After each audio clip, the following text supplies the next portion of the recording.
तो इस वक्त काबुल पहुंचा है ISI chief lieutenant general Faiz Hamid. Pakistan की खुफिया एजेंसी का क्या काम है, आईएसआई का क्या काम है इस वक्त जिस तरह से पहुंचा है काबुल आईएसआई चीफ। और हमारे साथ इस वक्त मेजर गौरव आर्या भी स्टूडियो में मौजूद है। मेजर गौरव आर्या, आपसे मैं समझना चाहती हूँ आईएसआई चीफ का काबुल पहुंचना क्या बताता है? तो जहां जहां में मौका मिला है हमने उनको चोट पहुंचाई है और इनकी जो कोशिश थी, इनकी जो $1 बिलियन की इन्वेस्टमेंट थी, उनकी ख्वाहिश थी कि हम अफगानिस्तान से बैठकर हम पाकिस्तान को वो नुकसान देंगे, पाकिस्तान की जो सरजमीन है, पाकिस्तान की जो नाम है, ये दुनिया से मिटा देंगे। लेकिन ऐसा ये बच्चों वाला खेल थोड़ी है कि सनी देओल आज अदर पूरा पाकिस्तान कब्जा करके लेके जाते हैं। भैया यहाँ पे पाक फौज है, यहाँ के इंटेलिजेंस इदारे हैं, यहाँ की टॉप क्लास की आईएसआई है। लेकिन जब अभिनंदन साहब आए तो हमने चाय की ख्वाहिश पूरी कर दी। पूरी दुनिया में वो चाय बड़ी मशहूर है। डीजी जैसे जनरल फैज हमीद अचानक जो काबुल पहुंचे हैं, इस पे इंडिया बहुत चीड़ है, क्या कहेंगे?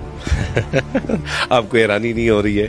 15 अगस्त को जो आपने जख्म दिए हैं, जख्म अभी हरे हैं, तो डीजी साहब थोड़ा रहम कर लेते ना। थोड़ा सा जाना तो नहीं बन रहा था, अगर अचानक गए तो उनके जख्मों पे नमक छिड़क दिया। वहाँ पे मैं जो देख रहा हूँ सुबह से गौरव आ रही है, और कहाँ उनकी जो बख्शी, क्या नाम है वो जो मूछों वाला है, अच्छा वो बख्शी, तो वो जनरल बख्शी वो लगे हुए हैं और चीख चीख कर चिल्ला रहे हैं। ये चीज़ जो है अगर मैं बताऊं, क्योंकि ये नॉन ऑफिशियल है, ये अभी तक हमें कोई डीजी आईएसपीआर से हमें वहाँ से कोई इसकी तस्दीक नहीं हुई है, लेकिन अचानक ये दौरा, इसको इतना ज़्यादा सरप्राइज अगर हिंदुस्तान लेती है तो उनके लिए तो है।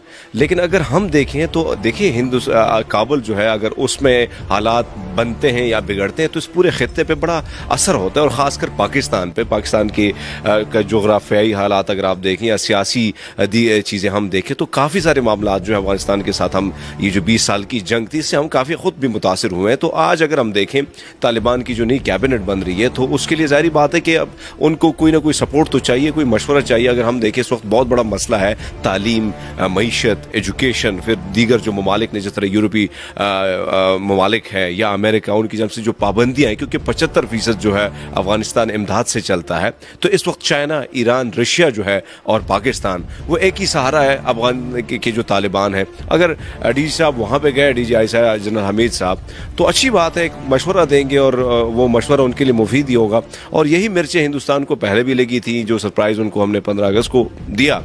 अब ये सरप्राइज़ कि भाई कल से हम देख रहे हैं कि तालिबान की वो कोई लीडरशिप के हवाले से जो बात है, सुप्रीम लीडर के हवाले से अभी तक कोई बात नहीं हो रही थी।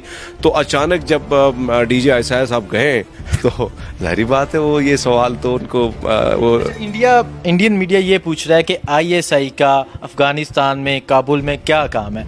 आप बताएं इंडिया को क्या काम है आईएसआई का? देखिए, सबसे ज़्यादा मुतासिर हम हुए हैं। अगर नेटो की सप्लाई थी तब भी हमने अड्डे दिए, तब भी जाके हमने उनको वो मामलात थे, उनका जो असलहा था यहाँ से ज़्यादा। फिर जब दहशतगर्दी के लिए अफगानिस्तान को इस्तेमाल किया गया, खासकर भारत और दीगर ममालिक जो थे, जो दुश्मन ममालिक थे, उन्होंने जिस तरह अफगानिस्तान की सरजमीन को, अशरफ गनी जैसे लोगों को पाकिस्तान के खिलाफ इस्तेमाल किया, तो मुतासिर कौन हुआ? पाकिस्तान हुआ। अभी जो ये मामलात चल रहे थे, जब वज़ीर-ए-आज़म इमरान खान बार बार कह रहे थे कि ऐसे इनखिला से पूरे खित्ते में नहीं बल्कि पूरे दुनिया में जो है, पूरी दुनिया में मामलात ख़राब नज़र आएंगे। अब आप देखें क्या हालात हैं।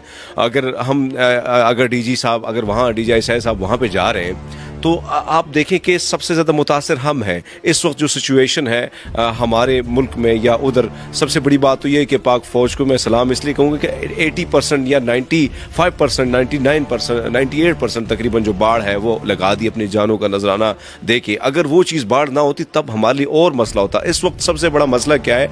उनका वहाँ पर जाना जो है, ज़ाहिर बात है और भी दीगर सियासी मामलात हैं उनको भी देखना है, फिर अस्करी मामलात उनको भी देखना है। लेकिन आप देखें कि वहाँ पर जिस तरह दाइश फाल हो चुकी है, और दाइश को बैनुल-अक़वामी रिपोर्ट है, मैं अपनी बात नहीं करूँ, बैनुल-अक़वामी सतह पे जो रिपोर्ट आए उसमें आए हिंदुस्तान जो है वो असलहे के साथ साथ काफ़ी फंडिंग जो है वो दाइश को कर, और ये जो हमले हुए हैं जाहिर बात है दाइश ने ही कराए, और दाइश ने किसके कहने पर कराए वो आपको चीज़ें सामने है। क्योंकि फ़ायदा इस वक्त सिर्फ हिंदुस्तान को, अगर वो इनखिला इस तरह ना करते तो भारत का जो अरबों $1 बिलियन जो सरमाया था वो बेचारा ऐसा डूब गया। तो उनकी कोशिश है कि किस न किस तरह अमेरिका वापस आ जाए, लेकिन जो बाइडन ने उससे ज़्यादा उनको धोखा दे दिया, क्योंकि बड़े गुण गा रहे थे उनके, तो और अशरफ गनी ने उससे ज़्यादा दे दिया। तो ये जो मसला है, सबसे बड़ा मसला है, उनकी इन्वेस्टमेंट डूबी है बहुत बुरी तरह।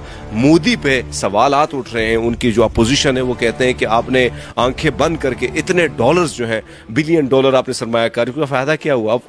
अब देखते हैं कि आगे मामला क्या बनते हैं। तो यही चीज़ जो है वो हिंदुस्तान को चुभ रही है कि भैया अब क्या किया जाए, और अचानक उनका जो दौरा है वो भी काफ़ी सवालात जो है वो हिंदुस्तान खड़े कर रहा है। सवालात वक्त के साथ साथ उनकी जवाबात भी मिल जाए। सवालात नहीं खड़े कर रहा हरमीत भाई, चीह रहा है इंडिया का मीडिया, तो क्या कहने चाहेंगे, क्यों, इसकी वजह क्या है? इंडिया का मीडिया ISI को लेकर क्यों चीह रहा है? देखिए, आपको मैं अगर चोट पहुंचाऊं और वो भी सीधा जहाँ पे लगती हो आपके बहुत बुरी तरह, तो जाहिर बात है फिर चीखेंगे, और जब आपको मौका मिला आप मेरे खिलाफ बात करेंगे ना, तो जहाँ जहाँ में मौका मिला है हमने उनको चोट पहुँचाई है। और इनकी जो कोशिश थी, इनकी जो बिलियन डॉलर की इन्वेस्टमेंट थी, उनकी ख्वाहिश थी कि हम अफ़गानिस्तान से बैठकर हम पाकिस्तान को वो नुकसान देंगे, पाकिस्तान की जो सरजमीन है, पाकिस्तान की जो नाम है, ये दुनिया से मिटा देंगे। लेकिन ऐसा ये बच्चों वाला खेल थोड़ी है कि सनी देओल आ जाता है और पूरा पाकिस्तान कब्जा करके लेके जाते हैं। भैया यहाँ पे पाक फौज है, यहाँ के इंटेलिजेंस इदारे हैं, यहाँ के टॉप क्लास की ISI है।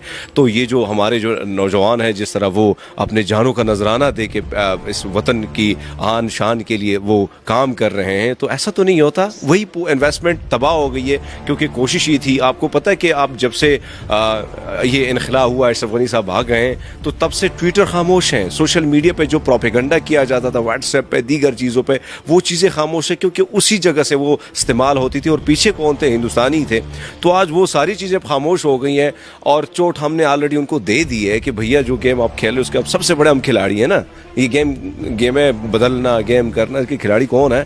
तो हमने सिखा दिया कि आज फिर खित्ते के खिलाड़ी हम हैं भैया, और आप जितनी भी गेम खेलें तो आप हमसे आगे नहीं जा सकते। और ये गेम हमने खेल दी, बता दिया कि भाई देखें, आप अपने आप को जो भी समझें, लेकिन जब हालात से आप वाकिफ़ नहीं होंगे, वहाँ की जोग्राफियाई हालात से आप वाकिफ़ नहीं होंगे, तो आप इस किस्म की जब इन्वेस्टमेंट करेंगे, प्रोपेगेंडा करेंगे मीडिया के ज़रिए, तो असरात तो यही आएंगे। और फिर जब आपने वो लोग बिठा दिए जिन्होंने बिलियन डॉलर, जो आप देखें ना कि ट्रिलियन डॉलर्स जो आए हैं अमेरिका से, सारे के सारे जो हैं लोग उसमें इवन जो है अमेरिका के फौजी भी शामिल है। इन्वेस्टिगेशन हो रही है। अशरफ गनी कई करोड़ों डॉलर अपने साथ बैग में लेके चला गया। दीगर जो उनके लोग हैं, या ये जो सरदार हैं, या जो ये हामिद करज़ई साहब, इन सब ने पैसे ही लिए। तो तभी तो हालत यही अफगानिस्तान की, कितना पैसा है और न फौज बनी। उनके फौज बेचारे जो है वो चर्स और इस चीज़ों में लगे रहे।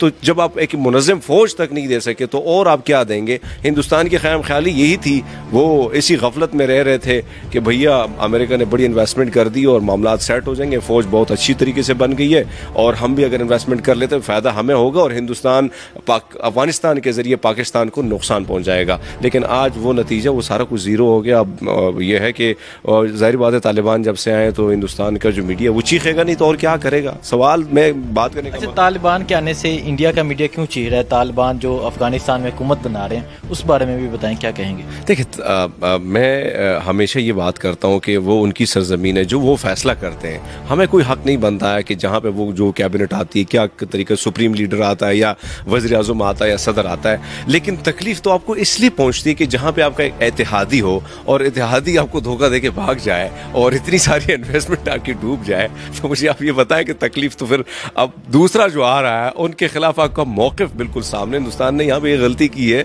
कि इनकी कोशिश ये थी कि तालिबान के साथ उसी तरह इन्होंने रवाबित नहीं रखे। हालांकि तालिबान एक ताकत थी जो बार बार वज़ीर आज़म इमरान खान पूरी दुनिया को कह रहे थे कि अशरफ गनी साहब को लास्ट मीटिंग में, मैं भी उसमें हम गए थे, तो उसमें भी यही बात थी कि भाई आप जो इलेक्शन की बात है, ये इसमें इनको हिस्सा दें। आपने उनको बिल्कुल कमज़ोर बना, आप ये समझते कि तालिबान कोई ताकत ही नहीं, कोई क़ुव्वत ही नहीं है। तो यही चीज़ हिंदुस्तान की भी कमज़ोरी थी, अशरफ गनी की भी कमज़ोरी थी, अमेरिका की भी थी। तो आज क्या हुआ? आज वही 70,000 जो थे, 3-4 लाख उनको भगा दिया फौजियों को। आज वो बेचारे जिस तरह गए हैं, तो आप हशर नशर आपने देखा। ISI के बारे में क्या कहेंगे? ये तो हिंदुस्तान अच्छी तरह जानता है, वो कमेंट्स अच्छे कर लेंगे। ISI कौन है, कैसा है, और कैसा जवाब देता है, और जवाब जब देता है तो वक्त पे देता है। और वैसे भी 65 का वो अभी दोबारा कल 6 सितंबर परसों मनाया जाएगा डिफेंस डे, तो उसमें भी उनकी ख्वाहिश थी कि लाहौर में हम चाय और नाश्ता पिए करेंगे। लेकिन वो चाय की और नाश्ते की ख्वाहिश उनकी हमने पूरी नहीं की। लेकिन जब अभिनंदन साहब आए तो हमने चाय की ख्वाहिश पूरी कर दी और पूरी दुनिया में वो चाय बड़ी मशहूर है। बहुत शुक्रिया।